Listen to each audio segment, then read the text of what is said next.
يعني مع اللي إن شايلين أنا المرارة بيتخنوا، المية والعصاير بيعملوا كرش. فهل بقى الكلام ده صح؟ هي المشكلة مش في العصير، هي المشكلة في وقت العصير. هو اصلا يا دكتور الصح ان احنا لما حابين نعمل رياضة او نتمشى او كده، ده بيبقى قبل الفطار ولا بعد الفطار؟ فرمضان فرصة في ان زي ما انتي قلتي في روتين. في روتين بالظبط. مش هحتاج ان انا اروض دماغي قبل ما اروض معدتي.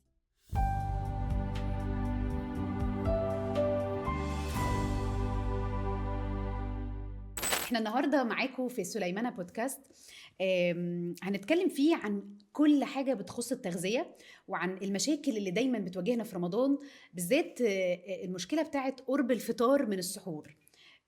دايما بنطلع من رمضان تخنانين جدا ومش عارفين نعمل ايه، ودايما بيبقى فيه مصطلح كده: يا دكتور انا منفوخة بعد رمضان، مش عارفة اعمل ايه. في كمان مشكلة كبيرة جدا بتواجهنا، وهي دايما الناس اللي هم بيحبوا يصحوا الصبح لازم يشربوا كوباية القهوة أو كوباية الشاي بتاعتهم. في رمضان بقى الوضع بيختلف تماما، وبيبقوا طول اليوم عندهم صداع ومش قادرين يتحركوا، انا مصدع، محدش يكلمني، محدش يجي جنبي. دي كل المشاكل اللي بتواجهنا في رمضان. النهارده في بودكاست سليمانة هيكون معانا دكتورة آلاء سليمان، أخصائية التغذية العلاجية واللايف كوتش. هتجاوبنا على كل الأسئلة دي وهتنصحنا نصايح مهمة جدا في رمضان، وإزاي نقدر نتجنب كل المشاكل دي. ازيك يا دكتورة آلاء، عاملة ايه؟ تمام الحمد لله. أولا أنا مبسوطة جدا إن أنا معاكي النهاردة، وانا جدا. وكل سنة وانت طيبة ورمضان وانتي كريم يا رب طيبة، عليكي. ميرسي. أنا من أول الناس اللي عايزة أعرف كل المشاكل دي وعايزة أعرف نقدر نحلها ازاي. اوكي. احنا رمضان السنة دي داخل في الشتاء، مهم. وطبعا حضرتك عارفه انه الشتاء بنبقى جعانين على طول، عايزين اوكي. ناكل طول الوقت، بنحس ان احنا لما بناكل بنتدفى. اوكي. فنقدر نحل المشكله دي ازاي في رمضان؟ بصي، اهم حاجة مبدئيا ان احنا مشكلة ان احنا بنيجي رمضان بنبقى فاكرين ان احنا لما ناكل كتير عدد وجبات كتير او ان احنا ناكل مثلا نمنع الاكل خالص ده هيخسسنا. اوكي. هي المشكله ان انا لما بقعد مثلا من الوجبه اكتر حاجه بسمعها ان انا مثلا بفطر وجبه الفطار وبقف عليها على كده وبكمل لاخر اليوم، ان انا حتى السحور ما بتسحروش. ده انا ده. ودي مشكله. بتتكلمي عن ودي مشكله كبيره. تمام. هي احسن حاجه اصلا ان احنا بنقسم وجباتنا. دي احسن حاجه. دي اصلا هتخلينا فكره ان انا ما احسش بالشراهه من الاكل اصلا حتى في الايام العاديه. انا فعلا يا دكتور دايما بسمع انه دايما من دكاتره كتير ودايما على السوشيال ميديا بيتكلموا ان انا اكل كل ساعتين اكل حاجه، او كل 3 ساعات مثلا. هي بتعتمد ان انا كل فترة ان انا اكل حاجة، وعلى حسب برضو الحاجة اللي انا باكلها دي ان هي ما تبقاش فيها نسبة كبيرة قوي من السكريات والحاجة اللي هي ممكن تعمل لي شراهة بعد كده. يعني مثلا انا المفروض بقسم الوجبات بتاعتي. احنا المشكلة ان احنا اول ما بيأذن المغرب من هنا بنروح داخلين ناكل على بقى. طول في الاكل داخلين فيه على طول، فيروح رفع السكر مرة واحدة. رفعة السكر دي لوحديها بتدي الشعور ان انتي طول الوقت انتي جعانه، انتي عايزه تاكلي تاني، انتي محرومه. طيب قولي لي كده يا دكتور، بمجرد ما المغرب بيأذن المفروض نعمل ايه؟ اول حاجه المفروض نبدأ بيها ايه؟ اول حاجه هو المفروض انا بكسر صيامي.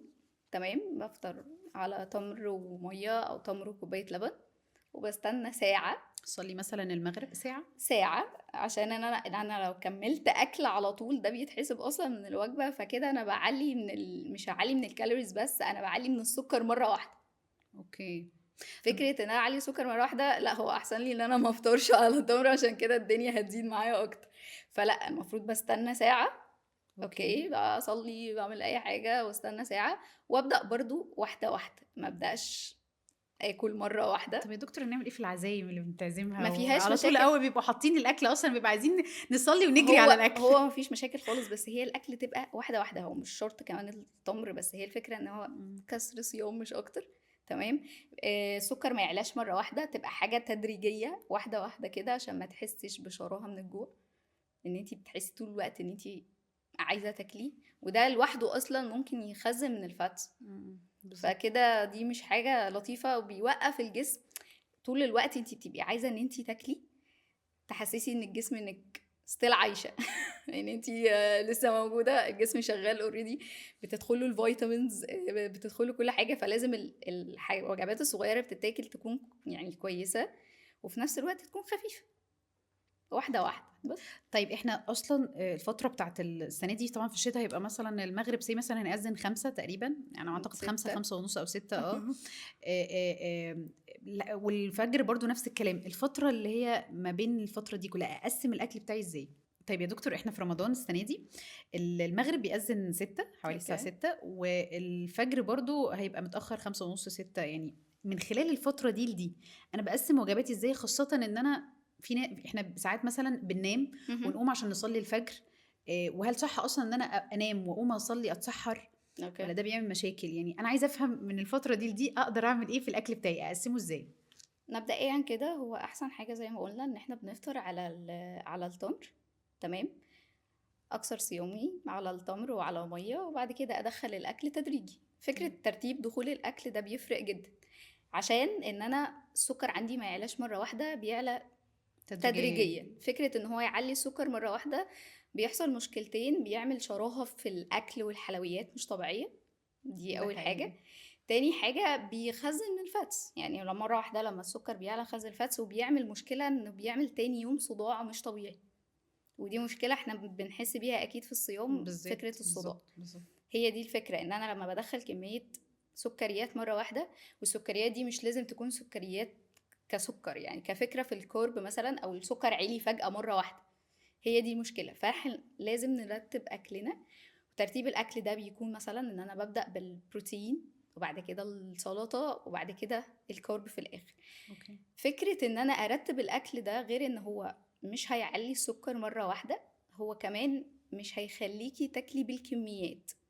يعني أنا لمّا بابدأ مثلًا بالرز أو المكرونة، باحس إن أنا طول الوقت عايزة آكل. وخصوصًا أنا عندي مؤشر الشبع أصلًا ما بيبدأش غير بعد مثلًا ربع ساعة أو تِلت ساعة، ففكرة إنِّك هتفضلي تاكلي لحد ما تحسي بشبع، فهتلاقي الكمية اللي كلتيها كبيرة. إمم. فعشان كده لمّا هنيجي نبدأ الأكل، المفروض نبدأه بالحاجة اللي هي تقلل الglycemic index بتاعها، فهنبدأ بالبروتين. هيدينا البروتين بيحس شبع. بشبع مش طبيعي وحلو جدًا عشان الmuscle. أوكي. وبعد كده السلطة، وآخر حاجة الكارب مش هتخلّيكِ بقى إن أنتِ حاسبة إن أنتِ بتاكلي عدد معيّن، هتلاقي نفسِك أصلًا مش قادرة تاكلي الكمية.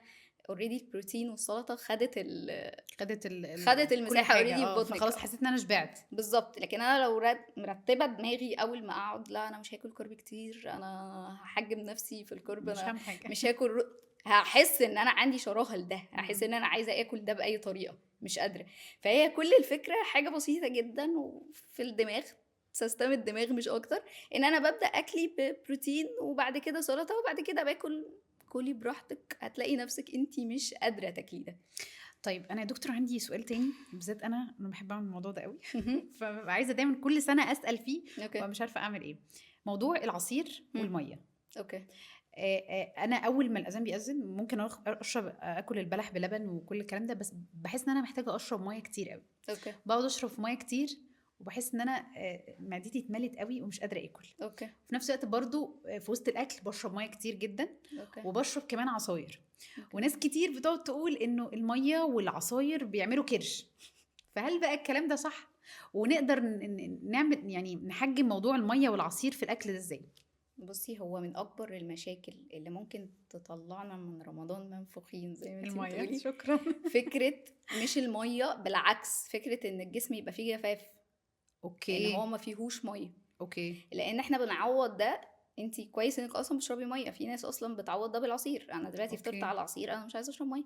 تمام، يعني دي حاجة كويسة أصلًا مش غلط. لأ طبعًا، دي حاجة كويسة أوكي. جدًا. فكرة إن أنا كويس. أصلًا أشرب مَيّة بكميات، بالعكس أنا المفروض في ساعات صيام كتير باصومها، المفروض أعوّض الساعات دي بإن أنا أشرب مَيّة. فكرة إن الجسم يتحط في جفاف، دي مشكلة أصلًا بتخلّي الfats بتتخزن، وبتخلّي الجسم الأملاح بتزيد، وحاطة في جسم في وضع جفاف، ودي حاجة مش لطيفة خالص.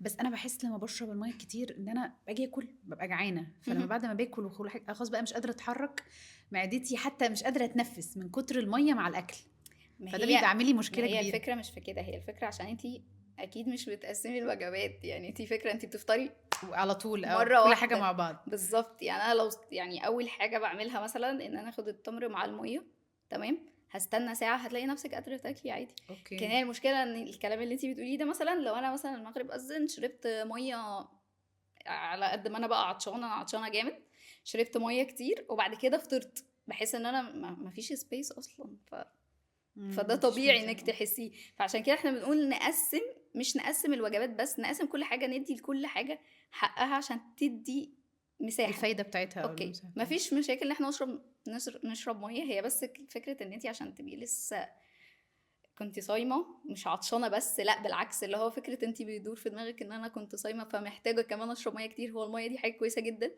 بس هي الفكره ان انا دلوقتي واحده واحده بشربها، واحده واحده بس، من الفطار لحد السحور. فكره ان انا اشرب ميه عشان اعوض الجفاف ده حاجه كويسه جدا. اوكي. فان انا واقلل من العصاير على قد ما اقدر. مش اقلل من العصاير، هي الفكره في السكر، في ان انا افطر على سكريات فجاه. يعني في مشكله ان الناس مثلا تقول طب انا يعني ليه ما اشربش، يعني الفرق بين ان انا اشرب عصير وان انا اخد بلحه، طب ما هي او ان انا اخد تمر، طب ما هي بس نفس التمر السكر. اعتقد لا اقل شويه. بالظبط، أوكي. هي الفكره ان التمر حاجه الجلايسيميك طبيعيه. اندكس بتاعته اقل، حاجه طبيعيه، فاقل مش زي العصير. العصير انت ممكن تعلي السكر مره واحده، بالظبط. تمام، فالسكر يعلى، وفي نفس الوقت انت لو شربتي عصير انت مش هتقدري تشربي ميه. فاهماني؟ فهتحسي ان انت، هي المشكله مش في العصير، هي المشكله في وقت العصير. هو دايما المشكله احنا حاصرين الاكل في وضع في دور الشر. ده حقيقي. وهو المشكله ما بتبقاش في الاكل، هي المشكله ان احنا بتبقى مش بنعرف ننظم اكلنا. طريقه الاكل ومواعيد الاكل. يعني هي دي بتبقى دي المشكله. يعني انا ممكن اكل كل حاجه بس بالراحه، يعني ممكن اكل كل اللي اقدر عليه بس بالراحه. فكره ان انا هايبر في الاكل مره واحده وان انا افضل اكل كتير، هي دي المشكله. ان انا مش بقسم وجباتي، انا ممكن اكل من كل حاجه بس بحساب، مش بحساب فكره ان انا اقعد حاكمه بورقة نفسي وقلم. ولا بالظبط ده وبالورقه والقلم ومش عارفه ايه ولازم مش هعمل حاجه اصلا لو عملت كده فعلا. لا هعمل، بس يعني مش هعمل حاجه، مش فكره هعمل حاجه، هيجي في دماغي فكره ان انا محرومه فهاكل. تمام، وهبدا من السبت الجاي.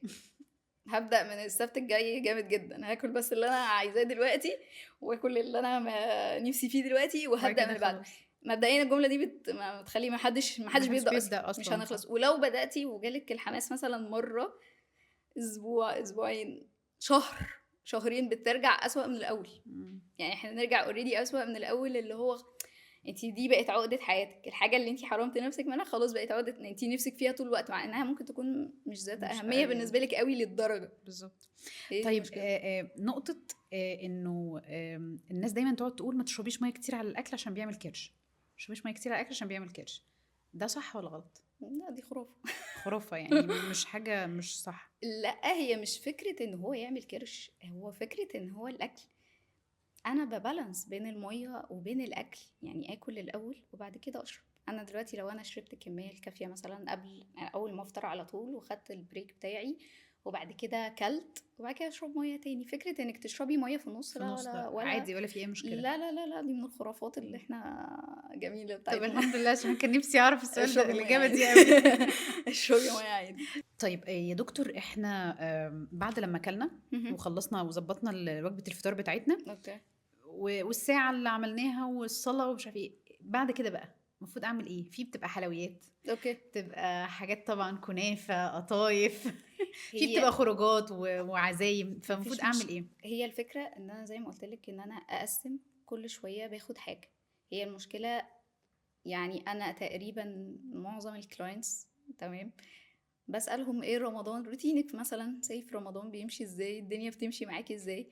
اول حاجة باخدها ان انا بفطر على طول وباخد كل حاجة، وبعد الفطار باخد الكنافة او القطايف مع كوباية الشاي بتاعتي او النسكافيه. ده تقريبا 90% من الكلام اللي اتقال لي كان كده، ان انا بفطر. واللي قال لي فطرت على تمر واتبسطت قوي بقى ان هو فطر على تمر، لقيته فطر بعديها على طول. اللي هو انا هاخد كل حاجه بتعملوها في رمضان مره واحده. هو انا هفطر على بالك بس هاخدهم كلهم مره واحده. ضميري يأنبني قوي قوي فمش هتسحر، فانا هعمل كده مش هتسحر، دي اكبر مشكله يعني. لا انا قلت لك ايه، انا باكل اللبن ببلح وبعد كده اصلي وبعد كده اكمل فطار اللي على هو طول، ما بستناش الساعه. اللي هي دقيقتين، هي دي المشكله. فاحاول بقى بقيه اليوم ضميري بيأنبني ان انا اكلت الكنافه وكلت القطايف وكلت الاكل وكلت كل الاكل الموجود، فانا خلاص بروميس انا مش هتسحر. ودي اكبر مشكله بقى. اجي تاني يوم مصدعه، تمام، بهبط بدري، السكر عندي بيقل مره واحده وهبط بدري. ده غير ان هي اهم وجبه اللي هي فيها هي فعلا، بروتين. بس هي فعلا مشكله يا دكتور. انا دايما بواجه المشكله دي. انا بحس ان انا بعد الفطار خلاص مش انا مش قادره، عايزه مش عايزه اتسحر. ما فعلا هو مش بتسحر. عشان انتي بتاكلي كله مره واحده فما بتلحقيش تهضمي. يعني احنا بناخد فكره ان انا كمان اقسم الوجبات، ان انا اهضم، يعني اكل الوجبه بتاعتي اهضمها واكل الوجبه واستنى ساعه. هو عشان الوقت ضيق شويه في رمضان فبستنى من ساعه لساعه ونص واكل وجبه تانية. فكل شويه باكل باكل وجبه. حاجه. في الحاله دي مثلا ان انا لو كلت مثلا قطايف كنافه ما فيهاش اي مشاكل، وفي نفس الوقت مش هحس ان انا عايزه اكل منها بشراهه. يعني انا دلوقتي لو فطرت مره واحده، تمام، سكر عالي عندي فجاه، فهحس بشراهه، فهحس ان انا عايزه اكل قطايف، وبدل الواحده 2 و3 ما انا عايزه اكل كتير. لكن لما استنى ان انا اقسمها واحده واحده، اكل الوجبه بتاعتي، استنى ادي بريك بس لجسمي ان هو يهضم الحاجه دي، هتحسي انك عايزه تاكلي تاني. اوكي. فاهماني انتي؟ بس الفكره ان احنا بنلكم على التانك خالص، بنلكم عليها. فالفكره ان انا طبيعي ان انا احس ان انا مش قادره اتسحر. فهي الفكره حاجه معتمده على حاجه، معتمده على حاجه. فانا اوريدي ببدا يومي غلط، او ببدا بدايه اكلي بتبقى غلط، فطبيعي نهايته هتبقى غلط. تبقى غلط. هي دي كل المشكله. طيب انا يعني انا خلاص انا دلوقتي المفروض ان انا عايزه انام وهقوم علشان قبل الفجر واتسحر. هل صح ان انا انام واقوم اتسحر، ولا اتسحر قبل ما انام وخلاص واقوم بس اصلي الفجر هو كل ما يكون قريب من الفجر كل ما يكون احسن، عشان في ساعات الصيام ما تزيدش اكتر. فبالنسبه لك هي كل الفكره ان انا انام على طول، هي بتبقى مشكله ان انا محتاجه على الاقل ساعه اهضم.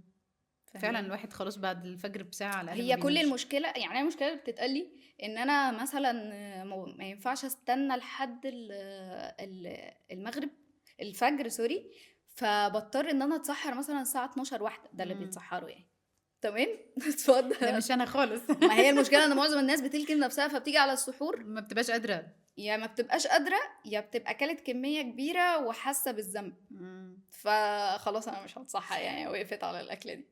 بس هي دي مشكله. فانا دلوقتي خلاص انا مثلا باكل الساعه 12 واحده، ساعات يومي هتزيد اكتر. بالظبط. هحس ان انا هبطانه اسرع، هاجي من الظهر وانام، احس ان انا مهمده، مش قادره اعمل حاجه، مش قادره اشتغل. بس هي مشكلتنا اصلا فكره ان الواحد ينام ويقوم يتسحر. هي دي بتبقى مشكله، بالذات لو حد عنده شغل الصبح بدري، بالذات لو احنا كمان دلوقتي في رمضان الواحد بيكسل اصلا يقوم من كتر البرد. هي المشكله فهي دلوقتي بتبقى المشكله في كده. هي المشكله، ايوه الكسل، بس هي الفكره في نفس الوقت هي اللي هتديكي باور اصلا، اللي تكملي مش الفطار. اليوم. مش الفطار هو اللي هيديكي باور، هو اللي هيديكي باور. انتي مش هتعيشي على وجبه المغرب لتاني يوم، مش هي دي اللي هتديكي باور. اللي هتديكي باور فكره ان انا السحور، وعلى حسب برضو انا بتسحر ايه. يعني هي الفكره ان انا دلوقتي لما بتسحر بروتينز، البروتين هتديكي وقت اطول كمان للشبع، فهتقعدي فتره اطول عندك باور. اوكي. مش فكره ان انا اكل حاجات مثلا من الفطار، اكل لا حاجه طبعا، في محليه. ناس بتعمل كده. ما هو خلاص بكسل. ما هي معظم، مش هقول معظم المشكله، كل المشكله في الناس ان هي بتكسل تقوم تعمل اكل، بتكسل تقوم تشرب ميه. يعني كل مشكلتي في انهم يشربوا ميه، ان هم مش قادرين يقوموا بالظبط. يشربوا ميه. طب خلاص هاتي الازازه واقعد حطيها جنبك. والله بجد هي دي كل صح. المشكله. ايوه. هاتي الازازه حطها حطها جنبك جنبك. وهتشربي، هتلاقيها قدامك طول الوقت فهتشربي. هتشربي. هي دي كل المشكله. طيب في السحور بقى ايه الحاجات الصح زي ما حضرتك كنت تقولي ان انا المفروض اكل ايه بالليل في السحور علشان برضو ما تخنش، لان احنا بناكل كده يعتبر بالليل وفي نفس الوقت ابقى شبعانه، وفي نفس الوقت في حاجات بتعطش. اوكي. فايه الحاجات اللي انا اتجنبها عشان ما ابقاش عطشانه تاني يوم، وفي نفس الوقت ما تخنيش، وفي نفس الوقت احس ان انا خلاص انا تمام، والصبح مش ههبط، مش هكون جعانه، كل الكلام ده. هي من الحاجات اصلا اللي تخليكي ان انت عطشانه حاجه من الاثنين، يعني انت اليوم كله ما شربتيش، تمام، واجي في فتره الصيام احنا دماغنا كده متسيستمة الممنوع مرغوب. بالظبط. تمام، انتي ممنوعة من المية عشان احنا صايمين، فممنوع مية، فبس انا عطشانة، مع ان انا ممكن اقعد اليوم كله ما اشربش ما وانا اشربش عادي جدا عادي، يعني دي فطرانه. المشكلة.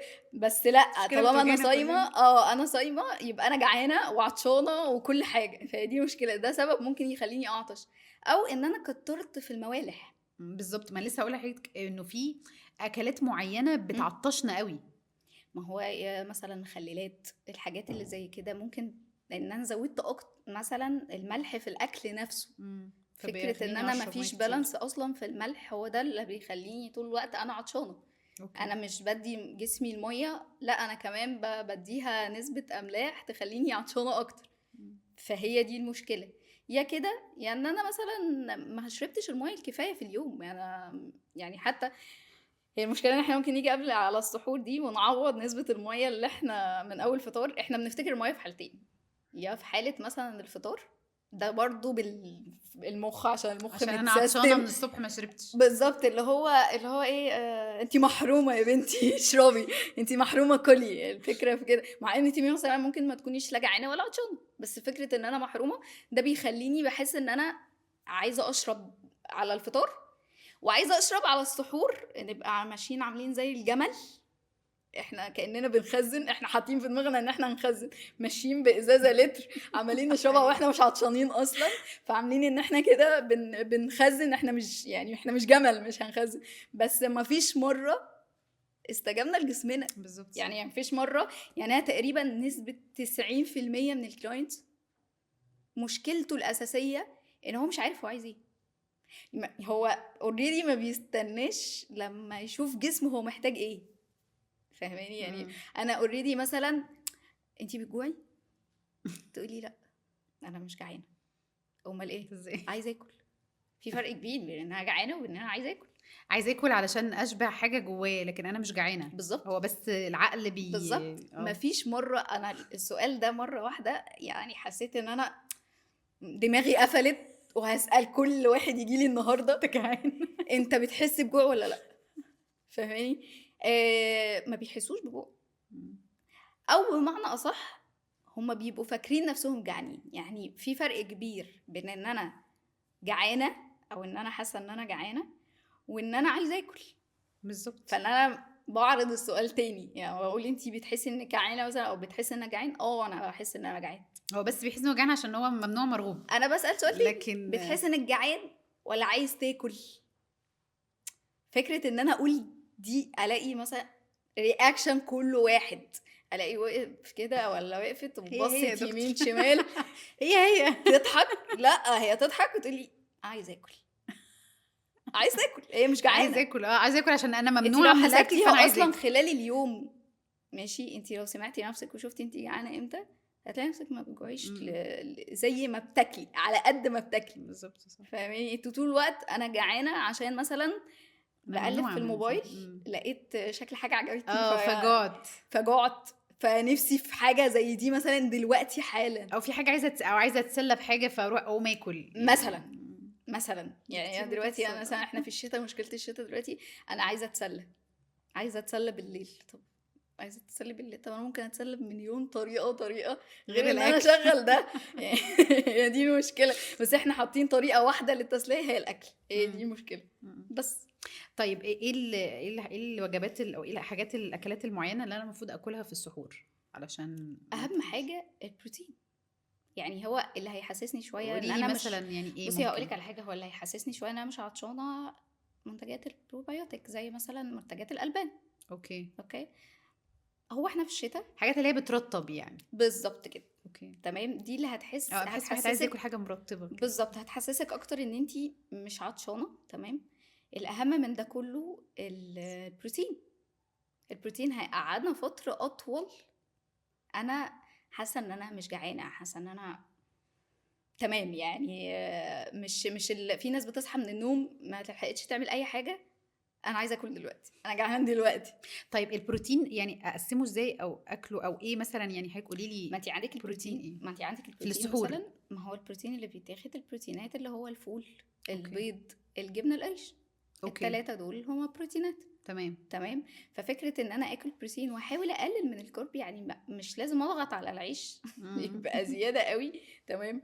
ازود نسبة البروتين. ما هي كلنا دلوقتي بنلجأ، يعني معظم الناس اللي بسمعها بيلجأوا، محدش او قلة اللي جولي غير وعدوا على الحقن اللي هي الساكسيندا والاوزامبيك والحاجات اللي ساكسين زي ده كده. جنبك ايوه. فاهماني؟ مفيش حد غير وعدى عليها عشان بنستسهل. يعني هي اصلا بتعمل ايه؟ هي بتزود مؤشر الشبع، تحسسك ان انتي مش بالظبط. جعانه. هي بتشتغل برضو على حاجه خاصه جي ال بالانسولين بي او 1 جي ال بي 1 هي بتقفل معاكي، يعني اللي بياخدها عشان يقفل نفسه. بالظبط. تمام. هي اصلا بتشتغل على مؤشر الشبع، بتديكي احساس انك شبعانه، مع اني انا سهل جدا اجيب ده من الاكل. بالظبط. بس هي مشكله الناس انها بتكسل. بكسل اعمل رياضه، بكسل ان انا اقلل وجباتي مثلا، بكسل ان انا لسه همشي على دايت، بكسل. واقسم الاكل، اه انا اكل بسرعه يلا يعني عشان انا اشوف ممكن اللي اوصل ورايا للكلام ده. عشان انا الفكره في ايه؟ في الشبع. انا اوريدي انا ممكن اعمل ده بان انا اكل مثلا وجبتي تبقى 60% منها بروتين، اقلل نسبه الكارب اللي فيه. فاهماني؟ الحاجات اللي ممكن تزود برضو الحرق، مش ان انا اقسم وجباتي بس، ان انا اخد العناصر الغذائيه من الاكل بتاعي، اخد الفيتامينز بتاعتي من الاكل. انا مفيش حاجه وصحتي حلوه وما شاء الله، ليه ان انا اقعد قافله على نفسي جامد، وان انا ما اكلش، وان انا اعمل، وانا ما انا باخد مكملات. طب ليه؟ ربنا. بيرجعوا بعد كده يتخانوا تاني يا دكتور، يعني خدوا الحقن وخسوا شويه كده بيرجعوا يتخانوا تاني، بصي هي دي المشكله، يعني انا وهو كانه ما عملتش اي حاجه يعني. بصي هقولك على حاجه، ده من وجهه نظري. تمام. الدكتور الدايت زي ما بيقولوا، معروف ان دكتور الدايت بيعمل دايت، بيعمل لك نظام غذائي، والنظام الغذائي ده لازم يكون متقفل جامد. النظام الكالوريز بتاعته قليله قوي. واول ما اسمع في دماغي دكتور دايت، عشان هو دلوقتي حصروه في دكتور الدايت، انا هسمع دكتور دايت دلوقتي يبقى هروح هيفطرني الصبح البيضه، وهيغديني ربع الفرخه المسلوقه ده حقيقي. وهيعشيني كوبايه الزبادي. بس شكرا. هي دي المشكله، وهخس. يعني هو اوريدي في ناس ترجعي بتمشي تتخاني كده، تاني. هخس وهرجع تاني تتخاني. انيل من الاول. ليه بقى؟ عشان هي المشكله. يعني انا بحب اقعد اول حاجه بتكلم فيها، ناخد مع الكلاينتس واحده واحده. اول حاجه انتي مشكلتك ايه؟ انا عايزه اخس. انتي مش عايزه تخسي. تفضل تقولي لا انا عايزه اخس، لا انتي مش عايزه تخسي. طب ليه؟ عشان تبقي قاعده قدامي. مفيش حد ما قعدش قدامي غير وما شاء الله قال لي على حاجات كتير. انا خسيت 20 كيلو ورجعتهم تاني، خسيت بعد كده 30 كيلو ورجعتهم تاني.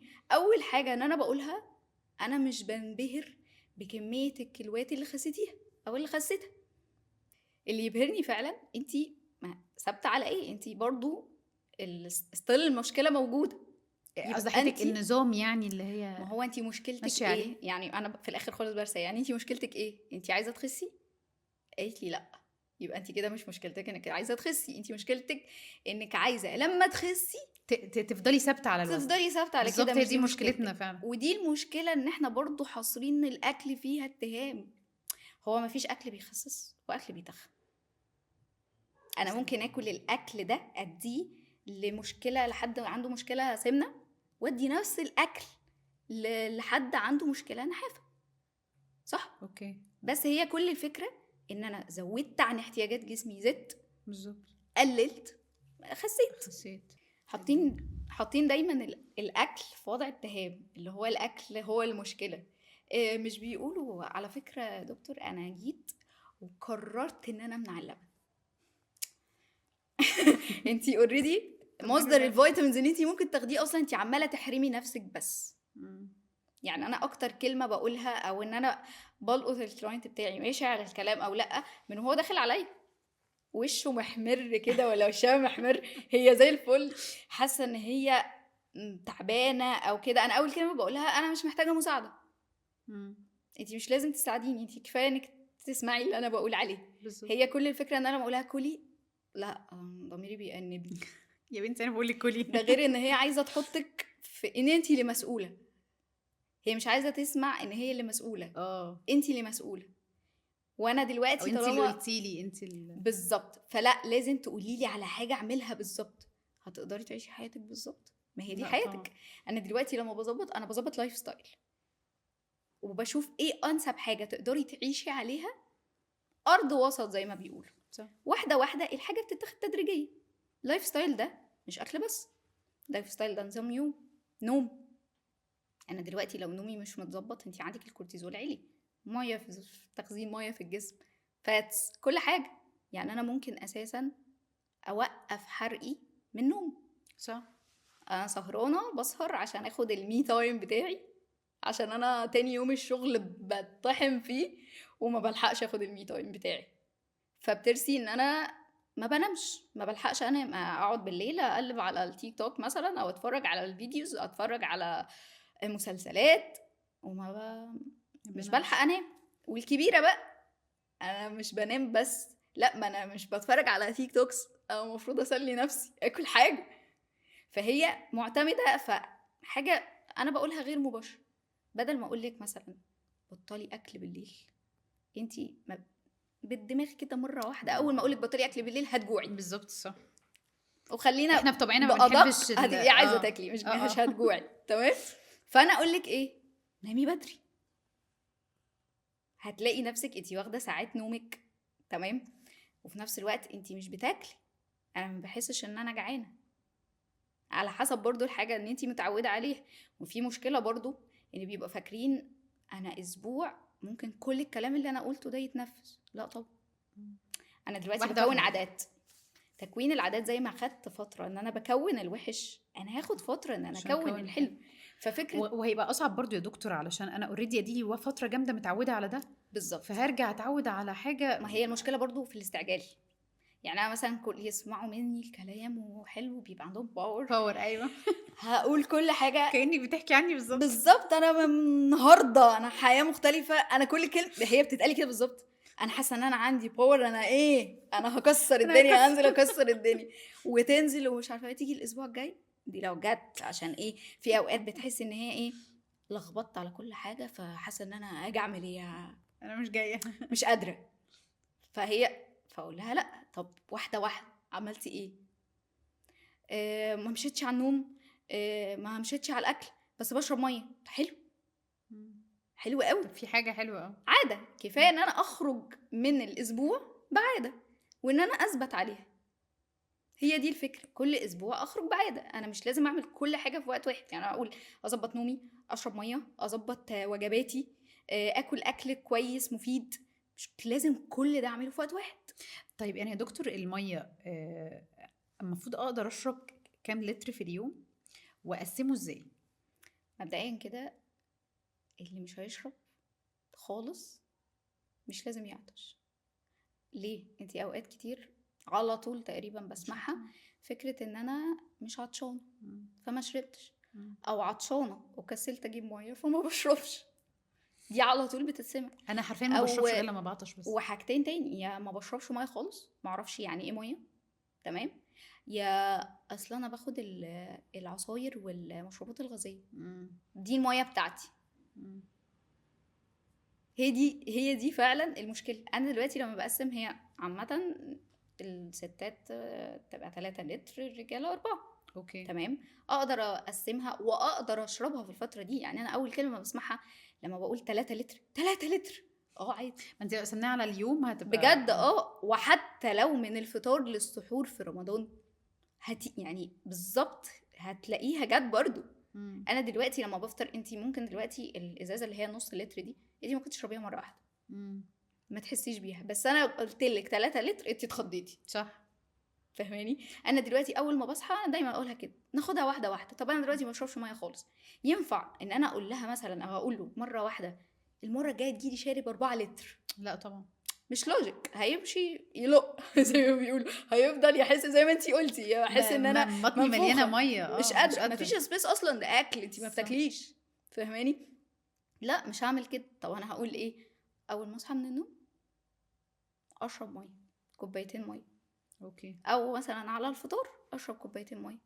قبل ما احط اي حاجه في بقي اشرب كوبايتين ميه. اشرب كوبايتين ميه. قبل ما اكل اي حاجه. اي حاجه. اوكي، ده يعني انا هيخليني كمان مش هاكل كتير.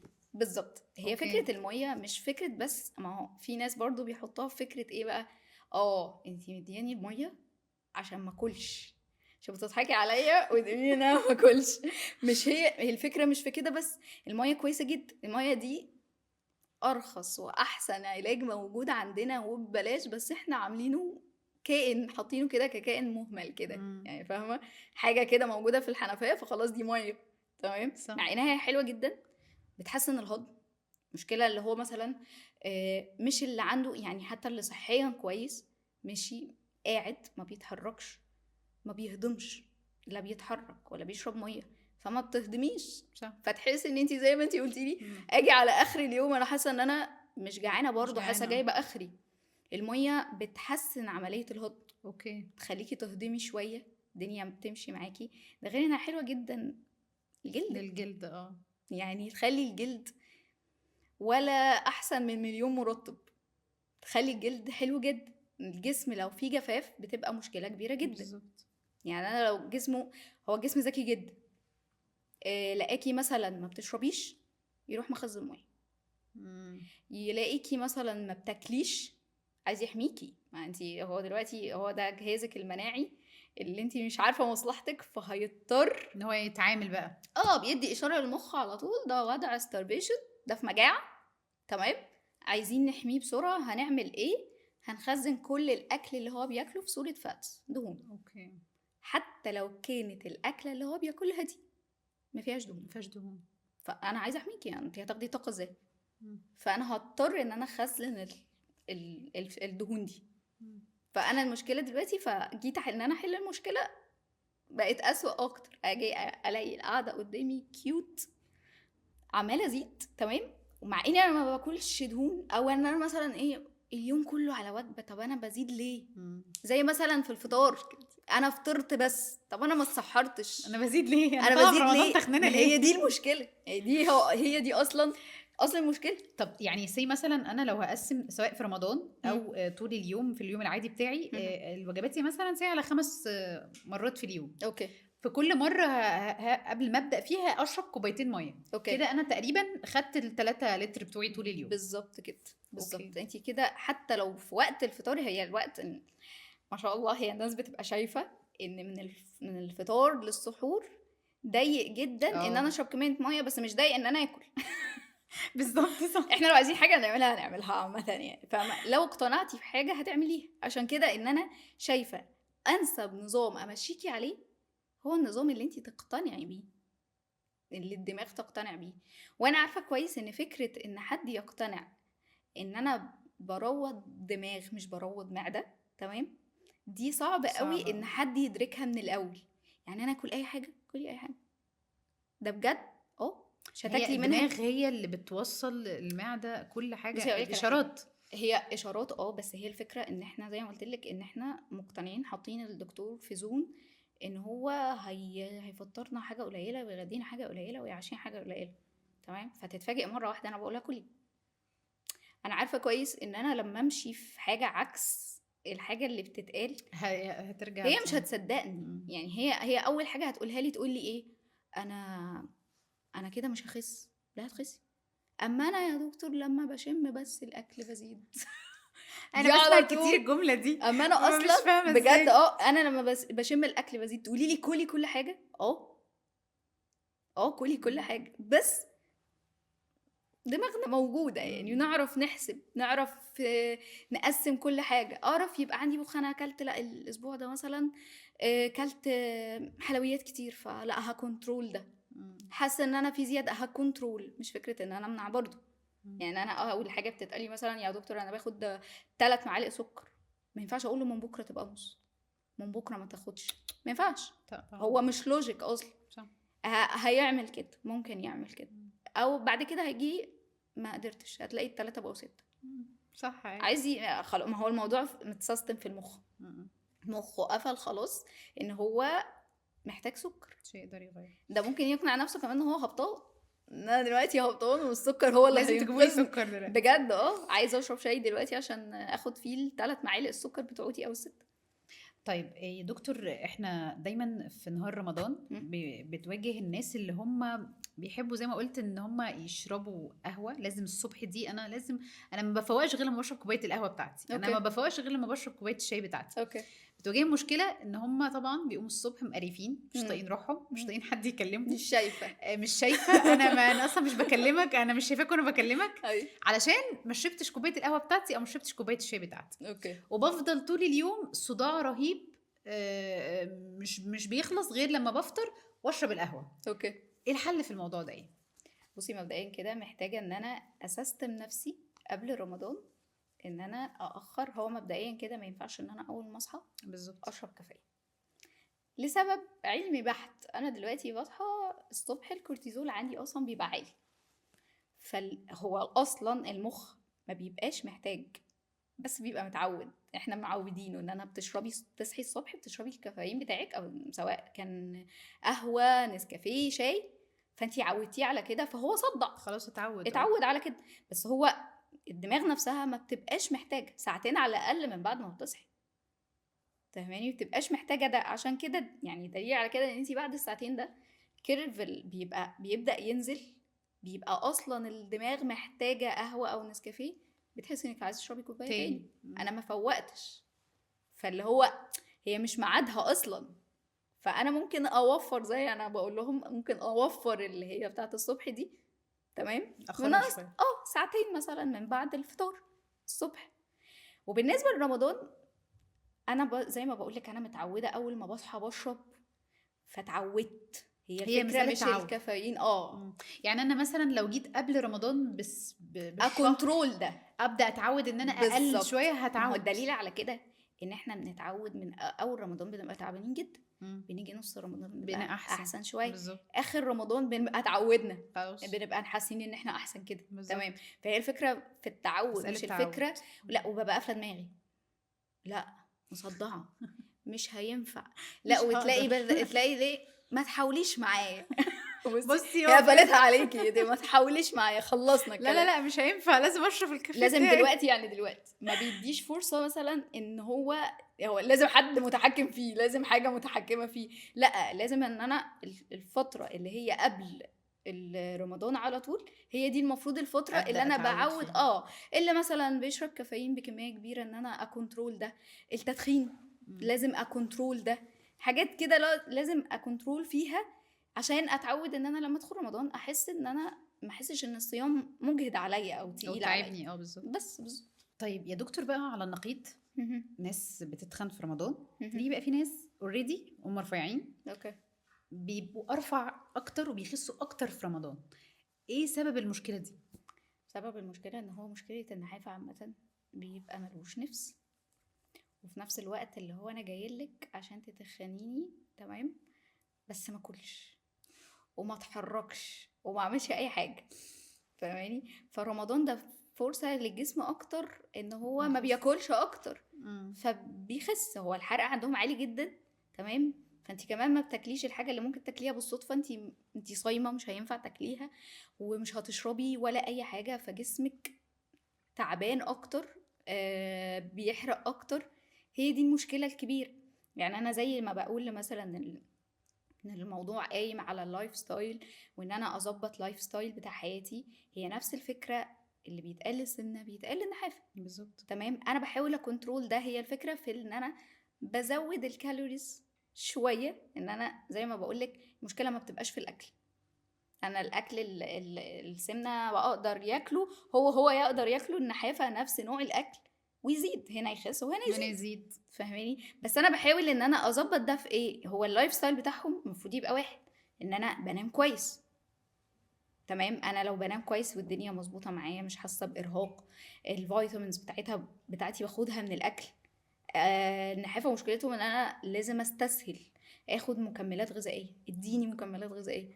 طب ما انا ممكن اخدها من الاكل، لازم اكل بقى وجبات، اضطر ان انا اكل وجبات. طب هم بقى مش هيعملوا زي الناس اللي بتتخن في رمضان، هيقسموا برضو وجباتهم ولا ياكلوا كميات اكتر؟ كده كده لازم يقسموا وجباتهم، عشان هما مش هيقدروا يعملوا اكتر من كده، عشان هما ما بيجيلهمش نفس.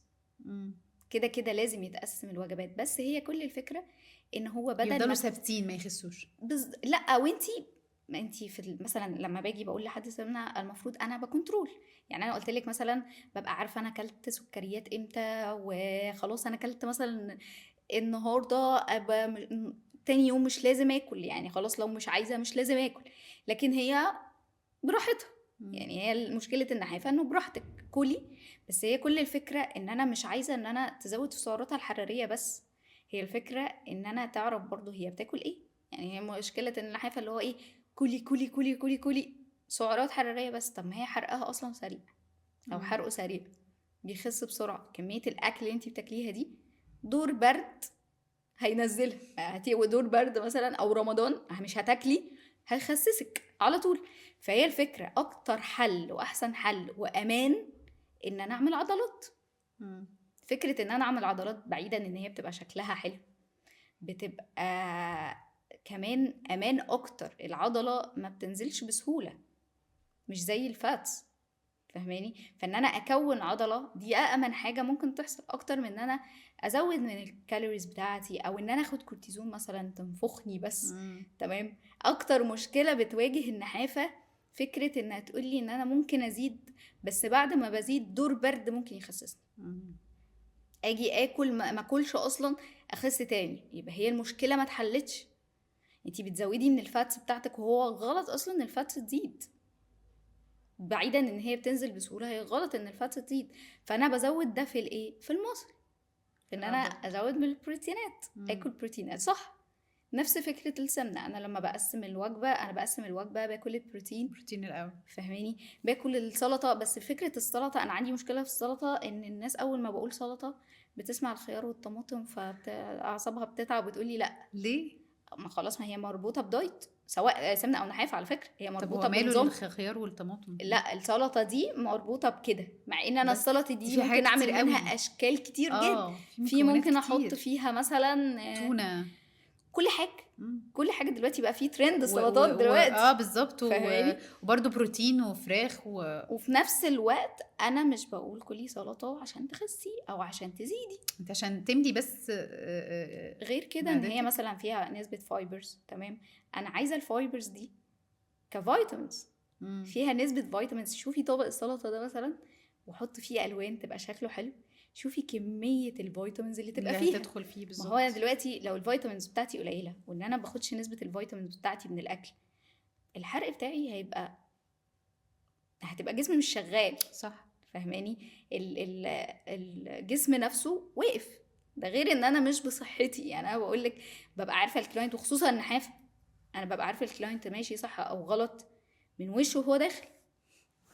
وشها حلو كده او وشه حلو ومحمر، بعرف ان هو تمام، ان هو كده بياكل صح. مصفرة او تعبانة يبقى هي بيبان جدا، بيبان ان هي طبعا داخله. الوش اول حاجة بتبان عليه. طبعا انا اول حاجه بسالها وانا عارفه اجابتها ايه الاخبار.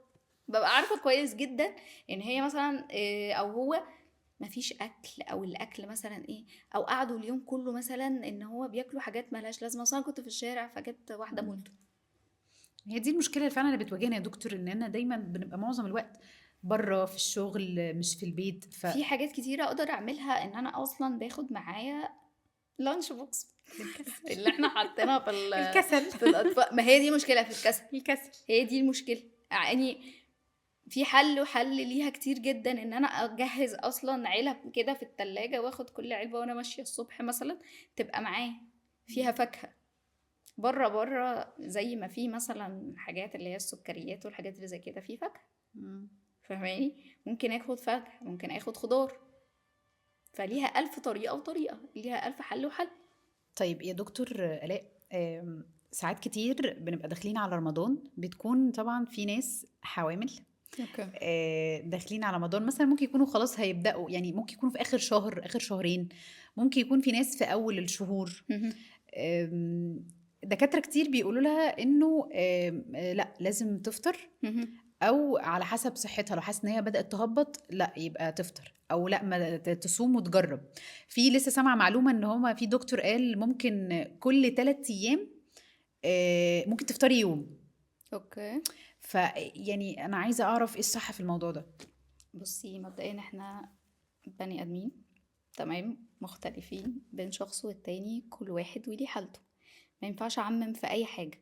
سواء في الحامل او غير بالظبط. الحامل. ما ينفعش امشي بقاعده، ما ينفعش اقول كلمه اللي انا بسمعها كتير بيقولوا. مين بيقول؟ هو كل واحد بطبيعته يعني كل اه واحد ليه حالته الخاصة يعني. بالظبط، اوكي. كل واحد ليه حالته الخاصه، ده مبدئيا. مشكله الحامل او اللي هي بترضع، المشكلتين بيبقى واحده في فكره ان عندهم اكتئاب، ان شكلهم اتغير، هم مش قادرين يقبلوا بفكره ان انا طبيعي ان شكلي يتغير. اصل دي مم. بروسس تقيله، دي صح. عملية تقيلة مش خفيفة، بتبقى مستهونة بيها. انا انا حامل او عايزة اخس، في بيبي اوريدي في النص. تمام. بالظبط. انا كتير بيجيلي حالة اللي هو ايه، مثلا انا في اول شهر وعايزة اعمل دايت احرم نفسي، عايزة مش عارفة إيه، هي عندها اكتئاب. مم. تمام. هي الهرمونات عندها بتبقى متغيرة، فهي متضايقة، الاكتئاب زايد.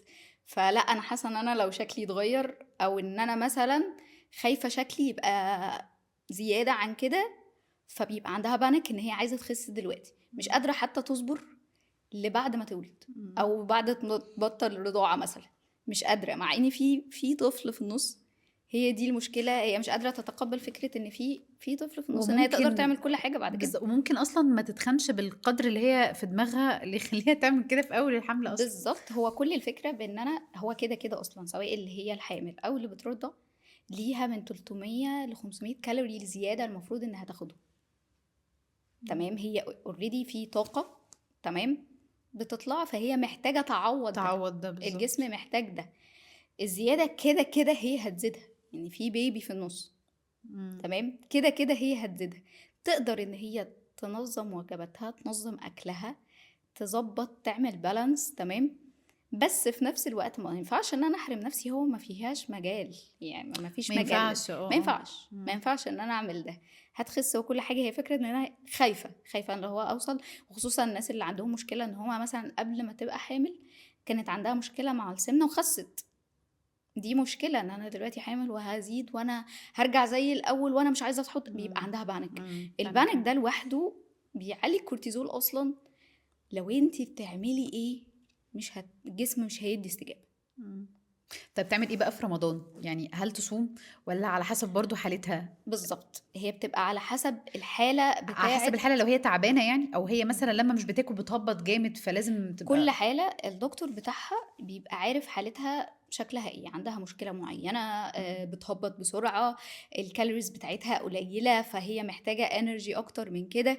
في كل حالة الدكتور بيبقى عارف هي الصح ليها ايه والغلط ايه. غلط. يعني في ناس اصلا الدكتور بيقول لها المفروض تفطري، في ناس بقى بتستلمها انت ايه، ما في ناس كتير، ياما ناس كتير كانت حوامل، ما حامل. احنا كنا حوامل زمان بس هو على وكنا حسب بنعمل ونسوي، وبيحطوها في زون ان هي هي غلطانه ازاي تفطر. بالظبط. مع ان هي اصلا صحيا المفروض ان هي ما تصومش. عندك حاجه مهمه جدا جدا، الجفاف. ان بالظبط، هي لو بيجي هي للبيبي جفاف. بالظبط، هي لو ما بتشربش اوريدي، تمام، الميه اللي حوالين البيبي بتقل. بتقل، النفس بتاع البيبي بيقل. مم. هي يعني انت عندك الجمعية الأمريكية للنساء والتوليد قالوا ان هي لازم طول الوقت تبقى بتاكل وبتشرب. تشرب. تمام. بس في نفس الوقت زي ما بقولك انا ما ينفعش اعمم قاعدة، كل حالة لازم تتابع مع الدكتور اللي بيتابع معاها، يقول لها مثلا انت مناسب ليكي انك تصومي او لا. يعني انت زي ما انت قلتي لي مثلا 3 ايام في حالات الدكتورز باللي هو بيوصل لحل ان هو لا خلاص انت خلاص 3 ايام تصومي وبعد كده تفطري وبعد كده 3. فاهماني؟ بيديها هو حل دي هم وسط. قالوا لي ان دي كمان حاجه علميه، انه يعني كل تقريبا يومين او 3 بيبدا الميه اللي في الجسم تقل، فيبدا الجفاف يظهر. بالظبط. فبتعوضين ان انت طب مره يوم تفطري وباقي دي الايام ما هي تصومي. المشكلة، ان دلوقتي لما بيبقى في جفاف الاملاح بتزيد. مم. املاح زادت، ميه اللي هي حوالين البيبي، مم. دي مشكلة كبيرة جدا مم. جدا. واحنا بنستسهل ان انا طب ما انا صمت، بس انا لسه هصوم بعد كده مش هصوم تاني ومش عارفة ايه، فبحط البيبي تحت ريسك. تمام. هي بتختلف من حالة لحالة، وبتختلف على حسب. انا ما ينفعش اعمم الحالة واقول دي حامل. بالظبط، حامل في كل قد ايه؟ واحد. كل واحد مش، لا مش كده. ليها اوقات، انت عندك ليكي 3 اوقات في الشهر الكام، في الاول، في بالظبط. النص، في في الاخر. الاخر. تمام. انا برضو سمعت ان هو في الاول بيبقى ليه احتياجات معينه، فالصيام في الاول بيبقى صعب، اول 3 شهور، كل واخر وقت 3 شهور كل برضو. وقت بحالاته. يعني هو اخر ثلاث سبحان شهور بيبقى صعب الله، برضو، ما لازم هو تبقي فتره. ربنا حكمته في ال9 شهور. تمام. كل اوقاتهم مش اللي هو مش لازم تشعر، هو ربنا ليه حكمة في ده. فكل وقت ليه، كل مرحلة بيتكون فيها حاجة، كل مرحلة احتياجاتها هي واحتياجات البيبي بتبقى ليها حاجة معينة، فهي محتاجة حاجة معينة. ما ينفعش مهما كان في أي حاجة عامة إن أنا أعمم القاعدة. طيب يا دكتور، نفس الكلام برضو بيكون على بعد ما بنخلف بقى الست اللي بترضع او البنت اللي بترضع، برضو بيبقى هي ممكن تفطر وممكن لا، نفس الفكرة عامة، هي اوريدي بترضع. بس الدنيا بتكون اهدى شويه من حوار الحمل بتكون اهدى. هي مش فكره اهدى، هي فكره اوريدي هي بترضع، ففي محتاجه طاقه، محتاجه. هي برضو مع نفس الكلام، من 300 ل 500 كالوري زياده لازم تاكلهم، لازم تشرب ميه. هي الفكره اصلا في اللي هو ينزل اللبن، مش فكره مغات والحاجات دي. هي اللي هينزلها اصلا الميه. التغذيه والميه. والميه دلوقتي، ان انا لما بدخل العناصر الغذائيه من الاكل، البيبي محتاجها وانتي محتاجاها اوريدي. يعني انتي محتاجاها عشان انتي تبقي احسن، تبقي قادره ان انتي تدي. ما هي مع الفكره انها هي دي طاقه وانا بديها، فانا صح. محتاجه اخد ده. محتاجه ان انا ما اكلش بعشوائيه، يعني مش اللي هو انا اكل مثلا حاجه من بره انا اكلت، لا، محتاجه ان انا اخد الكالوريز بتاعتي فيها عناصر الغذائيه بتاعتها تكون صح ومحسوبه. ونشرب برضو الميه الكافيه بس. ودي برضو اللي بيحددها لها الدكتور بتاعها، ان انت تقدري تصومي برضو وانت بترضعي ولا لا؟ بالظبط كده، بالظبط كده. طيب، في مشكلة تاني بتواجهنا في رمضان، وهي الناس اللي عندها ضغط وسكر. اوكي. يقدروا يعملوا ايه في الموضوع ده؟ بشوف ناس كتير جدا الدكاترة بيقولوا بالذات لمرضى السكر ان انتوا لازم على اخر السحور قوي قوي، اخر الفجر قوي، لازم تكونوا اللي هو خلاص بتاكلوا اخر حاجه، علشان عشان ما تبدايش تهبطي تاني يوم او كده. اوكي. فايه الحاجه الصح اللي يقدروا يمشوا عليها في رمضان علشان ما يهبطوش، ما يجيلهمش هبوط سكر، ما يجيلهمش غيبوبه سكر؟ مشكله السكر عامه، اللي عندهم سكر او مقاومه انسولين، مشكلتهم ان هم فاكرين ان هم المفروض يقللوا من السكريات، يقللوا من الكالوريز، عشان انت لو كلت كتير السكر عندك هيعلى، ودي مشكله. تمام. انت اول حاجه، التوصيات العلميه لمرضى السكر، لازم ان انا افطر على حصتين من النشويات. حصتين دول موجودين في الايه، في ال3 تمرات وكوبايه اللبن. حصه في ال3 تمرات وحصه في كوبايه اللبن. تمام. طبعا انا هسمع كميه اللي انا هفطر على تمر وانا عندي سكر، دي حاجه كبيره جدا. بس لا، السكر مش بتاع التمر، مش اللي هو يعمل مشكله. بالظبط، هي دي الفكره. هي الصح اصلا هو المفروض ان هي، او هو يفطر على حصتين من النشويات. يعني انا يعني اكثر صيامي على تمر وعلى لبن. اوكي. واللبن يبقى كامل دسم عادي جدا، عشان ما فيش فرق بين الكامل وبين الخالي دسم. انا مش بوفر خالص، انا مش بوفر كالوريز خالص. بالعكس، لازم ياخد الحصتين بتاعته. الحصتين دي بتبقى في التمر، والحصة التانية بتبقى في اللبن. اوكي. ده بالنسبة للسكر ومقاومة الانسولين. عامة لازم يراقب كويس نفسه جدا قبل. اولا، سواء مرضى الضغط او السكر، لازم قبل رمضان بيتابع مع الدكتور بتاعه ان هو يظبط له الدواء اللي بياخده او الجرعة اللي بياخدها على حسب الوقت اللي هو داخل عليه. تمام. كل شخص لازم بالجرعة بتاعته، لازم يراقب طول الوقت. انا براقب نفسي طول الوقت. يعني هو لو صايم مثلا السكر قل عن 70، لازم فورا يفطر. ما ينفعش ان هو يقعد فترة السكر. طبعا السكر لو نزل اقل من كده هتبقى مشكلة كبيرة. في اوقات لازم يفطر فيها، فلازم يتابع طول الوقت. لازم من فترة تانية يتابع. لازم الاكل تبقى فيها مش فكرة الكالوريز بس، لازم يوصلوا فيها كل العناصر الغذائية بتاعته. لازم ياخد الفيتامينز بتاعته من الاكل. واهم حاجة ان هو لازم يتمشى. الرياضة بتاعته ان هو يتمشى، مش ان هو يعمل رياضة قبل مثلا الفطار تلت ساعة، نص ساعة. وراجع للدكتور بتاعه ان هو يظبط الجرعة بتاعته، سواء السكر او الضغط. هو اصلا يا دكتور الصح ان احنا لما حابين نعمل رياضة او نتمشى او كده، ده بيبقى قبل الفطار ولا بعد الفطار؟ هو قبل الفطار. تمام. الفكرة ان انا دلوقتي لما بمشي قبل الفطار، بساعتين الوضع بيبقى او ساعة، بتبقى الدنيا احسن ان انا اتمشى. الرياضة بتاعتي في فكرة المشي، ان انا اتمشى، مش ان انا اعمل رياضة تانية. اوكي. اي لو فاهماني؟ احرك جسمي علشان بالظبط ما كده. بقاش بالظبط كده قاعده كده على كده طول. ان انا اصلا احرك جسمي. اصل فكره هقولك ان انا دلوقتي اعمل رياضه، ماشي، انا ما بحبش اللي هو عايز تعمل رياضه اعمل رياضه، لكن ان انا اقفلها اقول لك مثلا ايه قبل الفطار، لازم قبل الفطار. طب انت مش نافع معاكي قبل الفطار، تمام، فمعنى كده ان انت ما تعمليش خالص. فكره الرياضه لوحديها ان انت تحركي نفسك دي حاجه كويسه جدا. فان انا قبل الفطار تمام تمام معاكي، يا ريت بعد الفطار يا ريت، بس هو الاحسن ان هي تبقى تبقى قبل الفطار. المشي تبقى قبل الفطار. لكن انتي لو خدتي مثلا بريك في النص مثلا بعد الفطار، وبعد كده استنيتي شوية وتمشيتي، ما فيهاش اي مشاكل، ما فيش حاجة صح، مفيش حاجة اللي هي غلط غلط. اللي هي رياضة عامة، في الفكرة اي عامة، وقت. ما ينفعش ان انا اقول لا غلط ولا صح ولا مش عارفة ايه. بس هي الفكرة ان انا ليه اجهد نفسي بجيم ورياضة واجهد صايمه. العضلة وانتي صايمة؟ لكن ان انا نكتفي اتمشى، مشي بس. بالظبط، ان انا اتمشى قبل الفطار، تمام، وبعد كده امشي الوجبات بتاعتي، ان انا اكسر صيامي، استنى شويه، اخد وجباتي بالتدريج واشرب ميه بالتدريج. اوكي. بس طيب برضو مشكلة الضغط نفس المشكلة بتاعة السكر. بالظبط في كده. ناس الضغط عندها بيعلى قوي، مهم. وفي ناس الضغط عندها اوريدي بيبقى واطي. واطي. ففي رمضان هي ممكن تتعب اكتر، ممكن تهبط اكتر. ممكن بتبقى ساعات محتاجة الناس اللي بالذات اللي بيبقى عندهم ضغطهم واطي عايزين حاجة حادقة يعني. هي المشكله ان هما فتبقى مش اقدر اعمل ايه في المشكلة دي؟ هي مش بتبالانس، او هو مش بيبالانس بين الاكل وبين الدواء مثلا.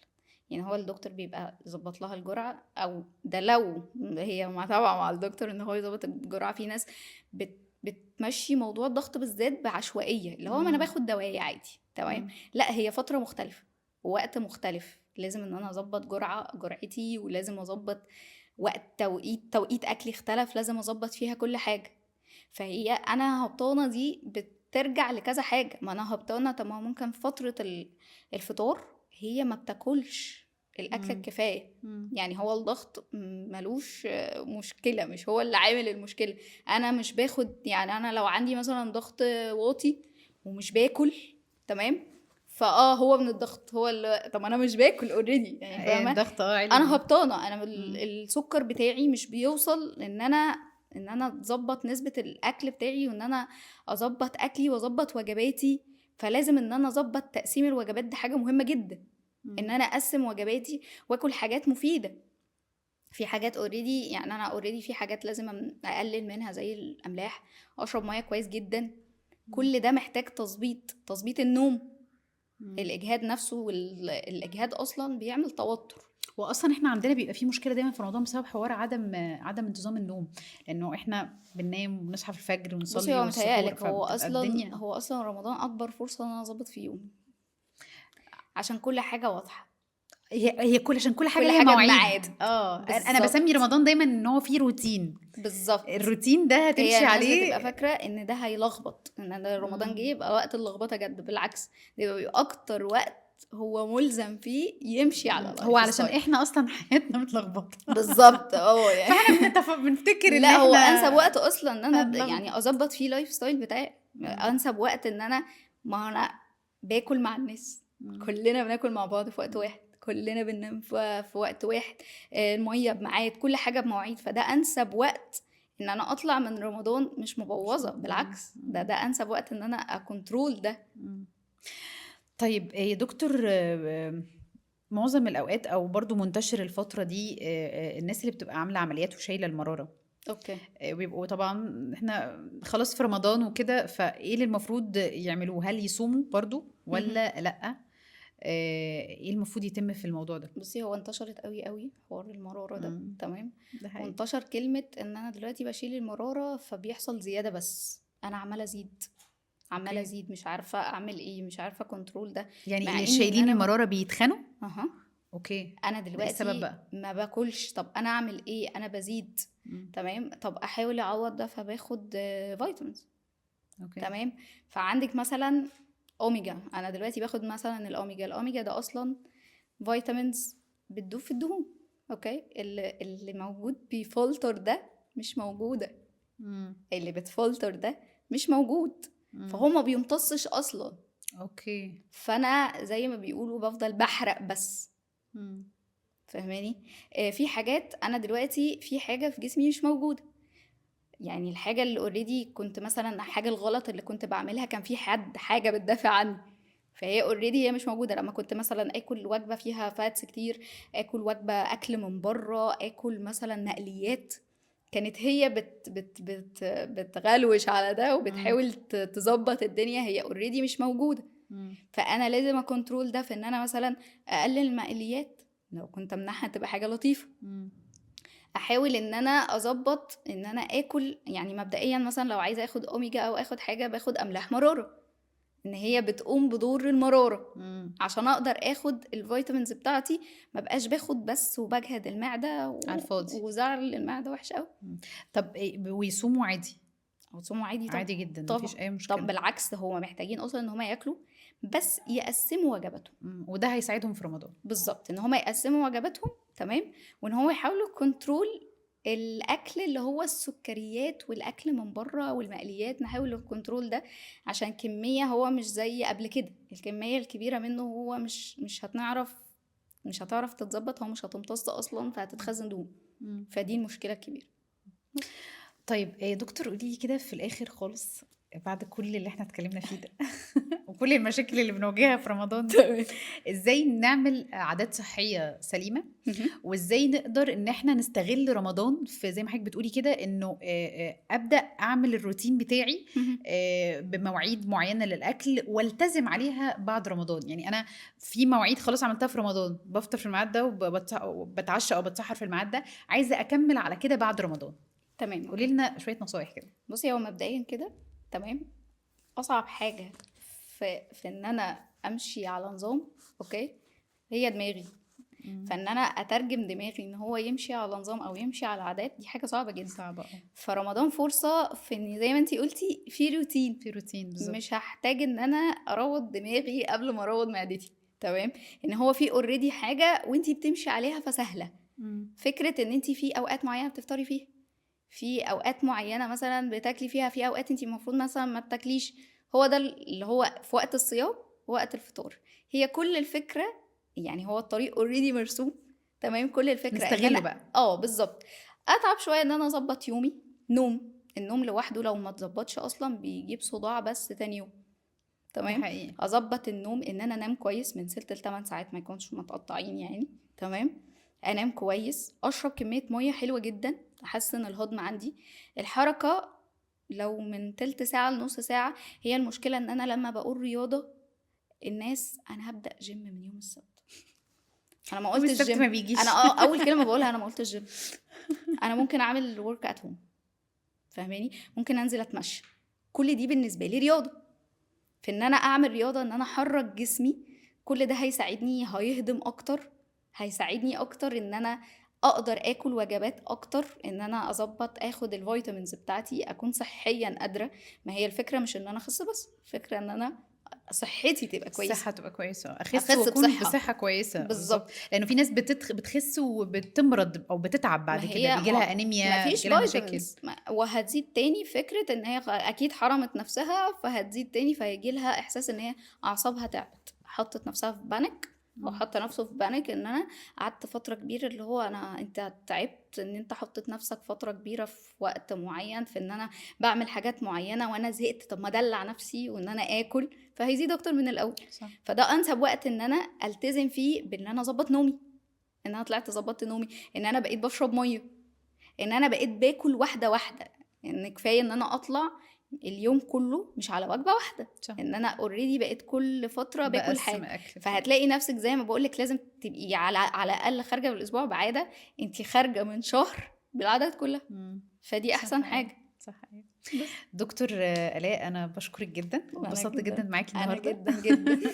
ويا رب نكون قدرنا نوصل للناس معلومات كافية ومهمة تقدر تساعدهم يا رب ان هم يبعدوا عن كل المشاكل اللي بتحصل لهم، يتجنبوها ان ويطلعوا من شاء رمضان الله. بصحة كويسة. يا رب. ميرسي جدا ليكي، شكرا. ميرسي. شكرا جدا ليكم، كل سنة وانتم طيبين، ونورتونا في سليمانة بودكاست.